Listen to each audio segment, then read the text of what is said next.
নমস্কার বন্ধুরা, তোমরা কেমন আছো? আশা করছি তোমরা ভালো আছো। আমিও ভালো আছি। এসএস উত্তরা ব্লগসের নতুন একটি ভিডিওতে তোমাদের সবাইকে স্বাগত। এই গরমে তোমরা কি করছো, কেমন আছো আমাকে অবশ্যই কমেন্টে জানাবে। আশা করছি তোমরা ভালো আছো, গরমটাকে এনজয় করছো। গরমটা এনজয় করার জিনিস না যদিও, তবুও বছরে তো আসে একবার করে।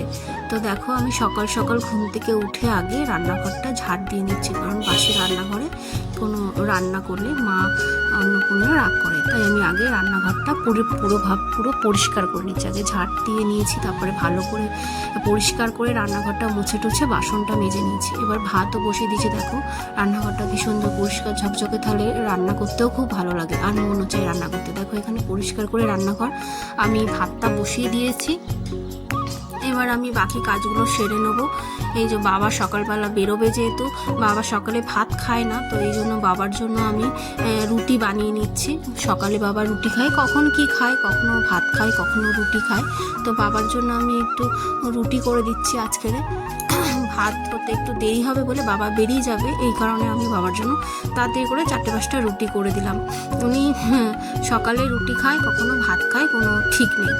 তো দেখো, আমি এখানে তাড়াতাড়ি করে রুটি করে নিচ্ছি, কারণ বাবা বেরোবে, এই জন্য তাড়াহুড়ো করছি।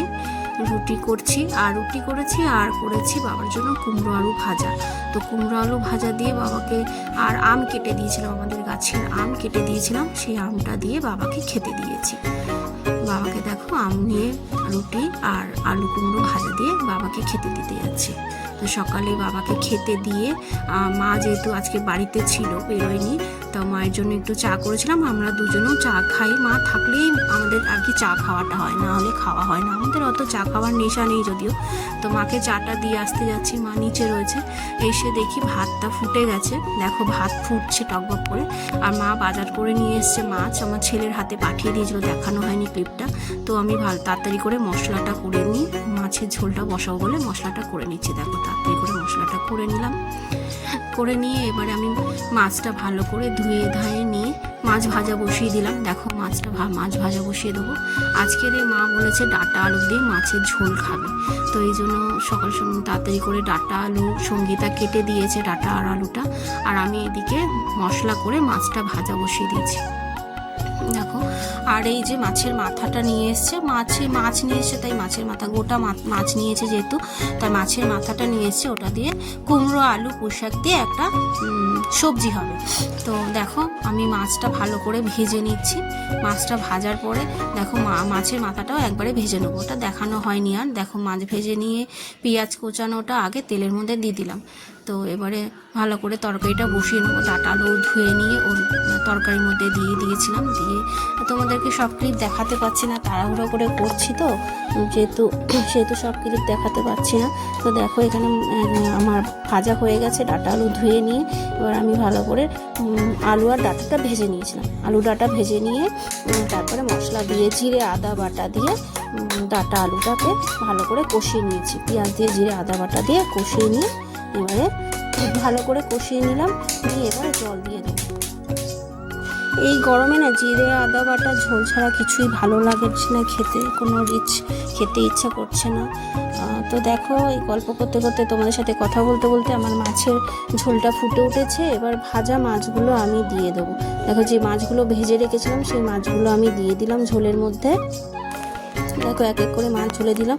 আর কিছু মাছ ভাজা রেখে দেবো, কারণ আমাদের বাড়িতে মাছ খুব একটা কেউ খেতে চায় না, ভাজা থাকলে তাও খায়। তো কি করব বন্ধুরা, মাছের ঝোল করছি, ঝোল কি দেবো না, মাছের ঝোল কি দেবো, মানে মাছের ঝোলে কি মাছ দেবো না, তাহলে কি মাছের ঝোল হলো। তাই অল্প করে মাছ দিয়ে দিলাম, আর কিছুটা মাছ ভাজা রেখে দিলাম, যার ইচ্ছা করবে সে ভাজা মাছ খাবে। তো দেখো, তোমাদের সাথে গল্প করতে করতে আমার মাছের ঝোলটাও রেডি হয়ে গেল। দেখো, এবার আমি মাছের ঝোলটা নামিয়ে নেবো। নিয়ে এবার এই পুঁইশাকের যে তরকারিটা তোমাদেরকে বলেছিলাম ওটা বসিয়ে দেবো। বেলা হয়ে গেছে অনেক, বাবা চলে আসবে, এই জন্য তাড়াহুড়ো করছি আমি। দেখো, পুঁইশাকের তরকারিটাও বসিয়ে দিয়েছি।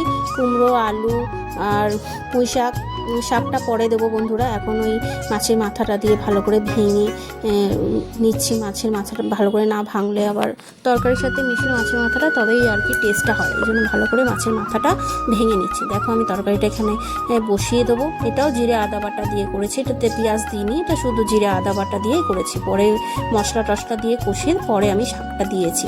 যাকে এবার এটাও হয়ে গেল, তরকারিটা হয়ে গেলে আমি এবারে এটাতে জল দিয়ে দেবো, দিয়ে বাকি কাজগুলো সেরে নেবো। পাশে যে সব জিনিসপত্র আছে সেগুলো সরিয়ে একটু মুছে নেবো, পরিষ্কার করে নেবো। রান্না করতে করতেই আর কি রান্নাঘরটা পরিষ্কার করে নিলে ভালো, নাহলে আবার একবার রান্না করো আবার পরিষ্কার করো, মানে এই করতে করতে আর কি দেরি হয়ে যাবে। এই জন্য আমি আগে এটা বসিয়ে নিচ্ছি, নিয়ে আমি চারিপাশে যেগুলো রয়েছে বাসন টাসন এগুলো একটু পরিষ্কার করে নেবো, মেজে নেবো।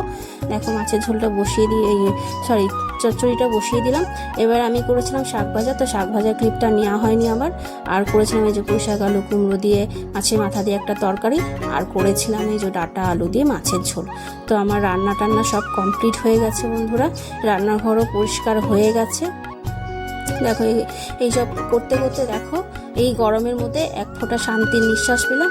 এই যে মেঘটা দেখেছো কি সুন্দর, দেখেই মন ভরে যাচ্ছে, এত সুন্দর লাগছে বন্ধুরা। ছাদে গেছি আমি, এত সুন্দর হাওয়া দিচ্ছে, মনে হচ্ছে যে এই গরমের মধ্যে এক ফোঁটা শান্তি ফিরে পেয়েছি, গাছগুলো শান্তি ফিরে পেয়েছে। এত রোদ এত গরম যে নিঃশ্বাস ফেলার মতনও মানে নেই, এতটা গরম।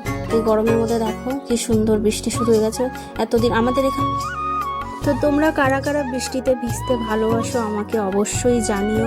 আর এই ভিডিওটা যদি তোমাদের ভালো লাগে তো চ্যানেলটাকে সাবস্ক্রাইব, লাইক, কমেন্ট আর শেয়ার করতে একদমই ভুলো না বন্ধুরা। তো আজকের পর্যন্ত আজকের ভিডিওটা, ফিরে আসছি নতুন একটি ভিডিওর সঙ্গে। ততক্ষণের জন্য টাটা, বাই বাই, তোমরা ভালো থেকো।